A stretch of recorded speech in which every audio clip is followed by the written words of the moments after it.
Betelgeuse termasuk bintang raksasa merah. Bola plasma panas ini menjadi salah satu bintang terbesar sekaligus paling terang di galaksi kita. Ukurannya sekitar 500 kali lebih besar dari matahari, tapi bintang ini berdenyut, membesar, dan mengecil. Bahkan di puncak prosesnya, Betelgeuse bisa 800 kali lebih besar dari ukuran rata-ratanya. Kalau bintang ini diibaratkan sebagai ember, maka 300 jutaan matahari akan muat dimasukin ke dalamnya meskipun bobotnya cuma 17 kali lebih berat. Dan bumi kita berjarak sekitar 500 tahun cahaya dari sini. Oke sip, kita luncurin dulu pesawat luar angkasa tercanggih kita untuk terbang ke Betelgeuse. Dalam hitungan detik, kita sudah menempuh jarak sejauh 390.000 km menuju bulan atau setara dengan 9,5 kali keliling bumi. Pesawat yang ditenagai roket biasa akan sampai di sini setelah 3 hari.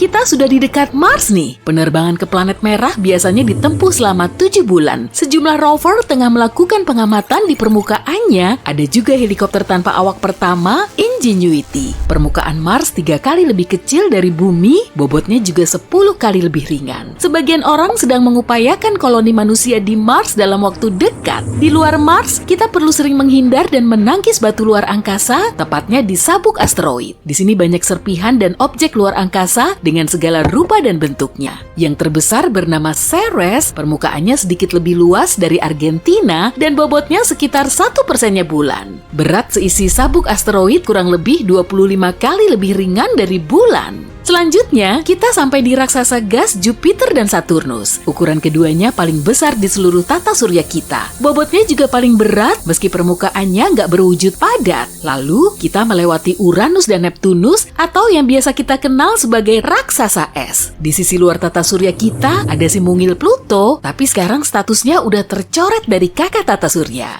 Wah, kita udah menempuh jarak 7 miliar kilometer dari bumi. Probe New Horizons perlu terbang selama 9 tahun loh agar sampai di sini. Pegangan kuat-kuat ya, kita perlu ngebut. Yang ini namanya sabuk Kuiper. Di sini ada banyak asteroid dan bongkahan es yang diyakini sebagai materi awal pembentuk tata surya kita. Miliaran tahun lalu, seluruh dunia kelihatan seperti awan asteroid ini. Oke lah, kita perlu melanjutin perjalanan melewati ruang gelap untuk sampai di tepi tata surya alias heliosfer. Kita bergerak mengikuti angin surya, tapi angin ini mulai melambat dan bertabrakan dengan angin antar bintang lalu memanas. Nah, area ini disebut termination shock. Probe luar angkasa Voyager 1 sampai di termination shock pada bulan Desember 2004. Kita terus bergerak ke tepian heliosfer dan masuk ke medium antar bintang yang juga disebut dengan helipause. Pada tahun 2012 lalu, Voyager berhasil melewati batas ini, kemudian menjadi objek buatan manusia pertama yang mencapai medium antar bintang. Tapi laporan dari Voyager tentang kejadian ini baru sampai ke bumi hampir 1 tahun kemudian karena jaraknya memang jauh. Voyager 1 perlu waktu 35 tahun untuk sampai di area ini. Nah, ini nih, probe ini kurang lebih sepanjang mobil dan seberat 2 sepeda motor. Di lambungnya juga terdapat plat emas berisi pesan dari manusia yang ditujukan ke peradaban di luar sana, kalaupun memang ada. Di dalamnya terdapat foto lanskap bumi, rekaman percakapan manusia, dan DNA kita. Pada tahun 2021, Voyager sudah beroperasi selama 43 tahun dan menempuh jarak sejauh 22,5 miliar kilometer atau setara dengan 152 kali jarak bumi ke matahari. Kecepatannya sendiri sengebut 61.000 km per jam. Kita semakin merapat ke bintang yang paling dekat dengan tata surya, yaitu Proxima Centauri. Lokasi kita sekarang ini sangat jauh dari bumi. Bahkan, cahaya pun harus menempuh waktu selama lebih dari 4 tahun untuk sampai di sini. Dan kalau cuma pakai roket biasa, perjalanan kita kali ini akan menghabiskan waktu selama 73.000 tahun. Emangnya kenapa sih harus terbang sampai jauh ke sini?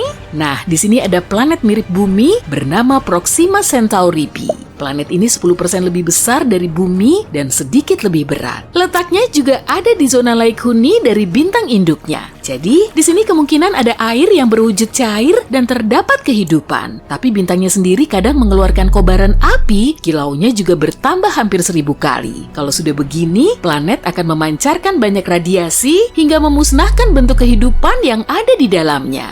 Kita sudah sejauh lebih dari 8 tahun cahaya dari bumi. Bintang paling benderang yang menghiasi langit malam kita dinamakan Sirius. Iya, serius. Saking benderangnya, bintang ini juga bisa diamati pada siang hari. Padahal, sebenarnya di situ ada dua bintang, yaitu Sirius A dan B. Keduanya mengorbit pusat gravitasi yang sama. Dan bintang ini melesat ke tata surya kita dengan kecepatan 8 km per detik atau sengebut kecepatan maksimum supercar terbaik di bumi.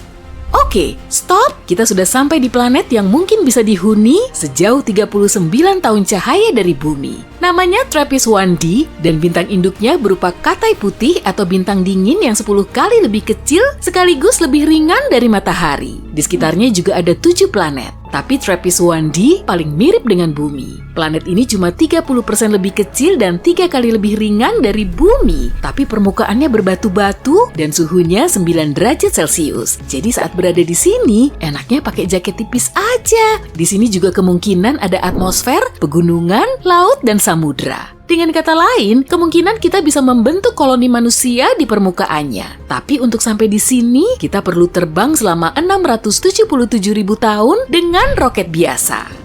Wah, kita udah sampai di tujuan utama kita nih, Betelgeuse. Waktu tempuh ke bintang ini kurang lebih selama 8,7 juta tahun dengan pesawat luar angkasa modern. Bintang ini sangat jumbo, sampai-sampai pesawat kita cuma kelihatan seperti butiran pasir di hamparan pantai. Kita perlu merunut ke masa lalu untuk mencari tahu proses terbentuknya bintang ini. Awalnya ada nebula cantik berupa awan debu dan serpihan ruang angkasa dengan warna indahnya. Kemudian beratnya menyusut hingga memicu reaksi nuklir di inti nebula. Duar! Terbentuklah bintang baru. Awalnya, Betelgeuse sangat besar dan panas, tapi kemudian ukurannya menjadi stabil. Oke, kita amati bagian intinya.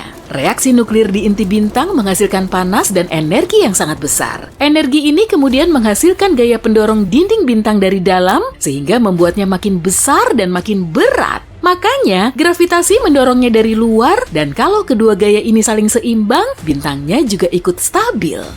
Tapi seiring waktu, Betelgeuse kehabisan helium dan hidrogen sebagai bahan bakarnya. Kemudian, unsur lain yang intinya lebih berat masuk ke reaksi nuklir. Saat terbakar, unsur tersebut menghasilkan banyak energi serta panas hingga gravitasi nggak mampu menahannya. Lalu bintang ini mulai membesar, jadi gitu proses yang terjadi pada Betelgeuse sampai sekarang. Karena ukurannya sangat besar, tepian Betelgeuse akan nempel ke sabuk asteroid kalau saja bintang ini berada di tata surya kita. Dan Betelgeuse akan terus membesar sampai bahan bakarnya benar-benar habis. Lalu gravitasi yang akan menahannya dan bintang ini akan menyusut hingga menghasilkan ledakan dahsyat. Ledakan supernova akan sangat menyilaukan hingga cahaya Betelgeuse akan lebih terang dari bulan di langit malam. Untungnya, jarak bumi kita sangat jauh dari bintang ini, sehingga ledakan ini kemungkinan nggak akan membahayakan kita. Arus materi kuat yang akan terpancar dari lokasi ledakan baru akan mencapai tata surya setelah 6 juta tahun. Meski begitu, angin surya akan menghentikan alirannya. Jadi kita masih aman dan Betelgeuse kemungkinan akan meledak 10.000 tahun lagi. Tapi beberapa ilmuwan menyatakan peristiwa ini baru akan terjadi 100.000 tahun lagi.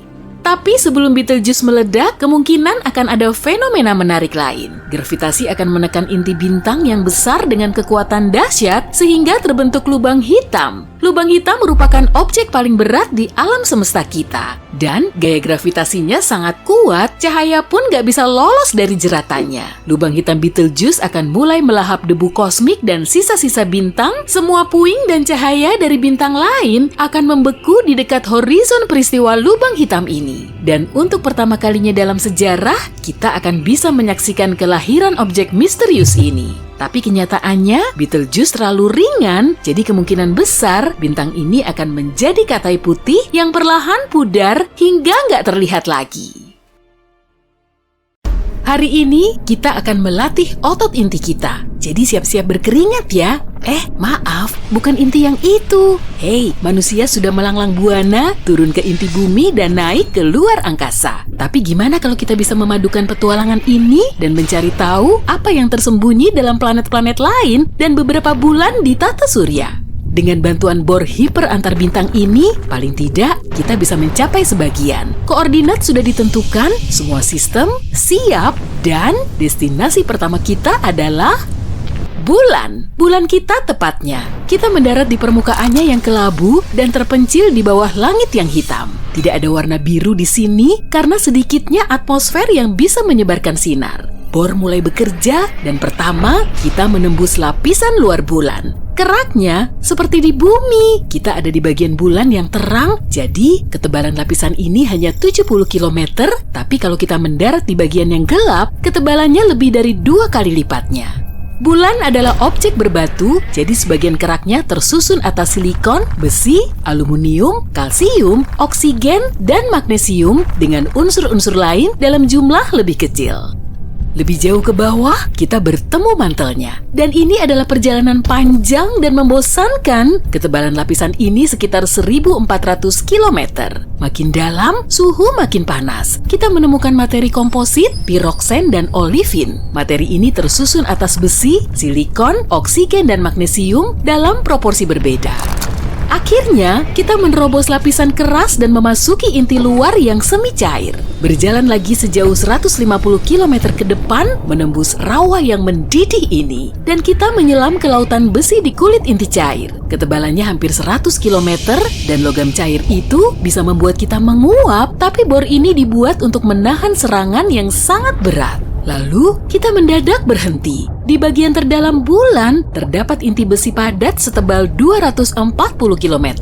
Kita bisa mengebornya, tapi tidak perlu. Jadi kita pasang saja bendera di sini dan skip ke planet berikutnya di daftar pengeboran kita, yang adalah Merkurius. Di dalam bulan, suhunya panas, tapi di permukaan planet terkecil tata surya kita ini justru lebih panas lagi. Itu tentu karena letaknya yang begitu dekat dengan matahari. Oke, mari kita bor. Kulit luar Merkurius lumayan tebal yang terdiri dari kerak dan mantel dengan kedalaman sekitar 400 km. Perjalanan ini kurang menarik karena tidak seperti bumi dalam banyak hal. Tapi, bor tiba-tiba berhenti menabrak dinding logam padat. Ini adalah inti Merkurius yang berdiameter 4.000 km. Inti Merkurius menempati 85% diameter keseluruhannya. Tak ada gunanya menembusnya. Ini dinding logam sejati dan sangat padat. Ayo, kita skip ke planet berikut. Dan kita di planet Mars sekarang. Oh, lihat, lagi sunset nih. Matahari membuat langit jadi biru samar. Tapi kita di sini mau ngebor. Jadi, ayo kita mulai saja. Kerak Mars cukup tipis dibanding kerak bumi, hanya sedalam 10-50 km. Tapi komposisinya sangat mirip, ada besi, aluminium, kalsium, kalium, dan magnesium. Itu salah satu alasan kenapa manusia ingin mendiami planet merah ini kelak. Planet ini sangat mirip dengan planet kita. Gak perlu lama-lama mengebor lapisan pertama, dan kita sekarang menghadapi lapisan kedua. Mantelnya, ini adalah lapisan keras dan berbatu setebal 1.800 km.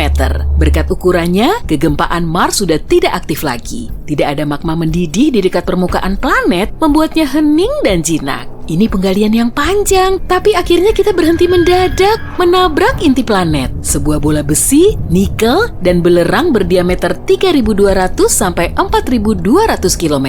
Ini lebih besar daripada inti Merkurius, tapi planetnya sendiri juga lebih besar, jadi masuk akal. Oke, perhentian kita berikutnya akan lebih menarik, sebab ini adalah Jupiter. Masa raksasa gas ini 2 kali masa semua planet lain di tata surya jika digabungkan. Dan kita mendarat tepat di tengah lautan. Lautan itu, kupastikan, adalah yang terluas di seluruh tata surya dan terdiri dari hidrogen cair. Bohr menembus permukaan planet dengan lancar karena di sini tidak ada batuan atau logam keras. Hanya ada gas dan cairan. Tapi goncangannya, astaga, tekanan di planet ini lebih dari sekadar besar dan bisa dibilang tidak terbayangkan. Bohr hampir tidak bisa bertahan dan selagi masuk lebih dalam, tekanannya juga semakin tinggi. Kita sudah sampai di inti Jupiter dan situasi di sini tak tertahankan. Suhunya sekitar 50.000 derajat Celcius dan intinya sendiri tidak padat tapi juga cair yang disatukan oleh tekanan sangat kuat dari semua arah. Bohr mulai bergemertak, pertanda buruk. Ayo pergi dari sini sebelum bomnya patah. Tak ada angin, tak ada tekanan, dan tak ada panas. Yang ada di sekeliling kita hanya tanah kosong beres yang dihiasi pegunungan dan berkas kemerahan. Ini adalah Europa, salah satu bulan Jupiter yang paling menjanjikan. Selagi kita mengebor es, aku mau menjelaskan. Europa adalah salah satu kandidat yang memiliki kehidupan luar angkasa di tata surya. Dan ini bisa ditemukan tepat di bawah kulit beres yang sekarang sedang kita gali. Tebalnya hanya 15-25 km dan di bawahnya adalah laut air asin raksasa. Luasnya 2 kali seluruh lautan di bumi dijadikan satu. Titik terdalam di bumi adalah Challenger Deep dan dalamnya 10 km lebih. Di sisi lain, kedalaman lautan di Europa bisa mencapai 160 km. Dan entah apa yang tersembunyi di lautan dalam yang gelap itu. Oke, kita menembus air dengan mudah dan akhirnya sampai di dasar lautan. Mantel dimulai dari sini dan tersusun atas batuan seperti di bumi. Gak lama, kita menemukan inti logam dari bulan itu. Europa sedikit lebih kecil daripada bulannya bumi, jadi tidak mengejutkan kalau kita cepat sampai di pusatnya. Oke, lanjut yuk, pergi lebih jauh lagi. Oh, sebaiknya kita mengebor secepat mungkin. Lihat saja, di sini panas membara. Kita pasti ada di Io, bulan lain dari Jupiter dan dunia yang paling aktif gunung berapinya dalam tata surya. Lihat, gunung berapi itu 2 kali ukuran Everest dan sekarang sedang meletus. Untungnya kita sudah di bawah permukaan Io, tapi itu bukan berarti kita sudah aman. Di bawah sini, semuanya juga lelehan, didominasi warna kuning dan kecoklatan karena tingginya kadar belerang. Baunya pasti busuk banget. Tapi, ciri paling aneh adalah baik di dalam maupun di luar Io, semuanya selalu bergerak. Jupiter dan bulan-bulannya yang lain membentuk kekuatan gelombang raksasa yang membuat permukaan Io membengkak lebih dari 100 meter naik turun seperti tsunami besar di bumi. Tapi di sini bukan air, melainkan batuan. Tapi, makin dalam, keadaan makin tenang, sampai akhirnya kita berada di inti besinya. Suhu di sini masih panas, tapi setidaknya sudah tidak ada goncangan dan pembengkakan seperti di atas. Mari pasang bendera lagi dan pergi ke titik berikutnya.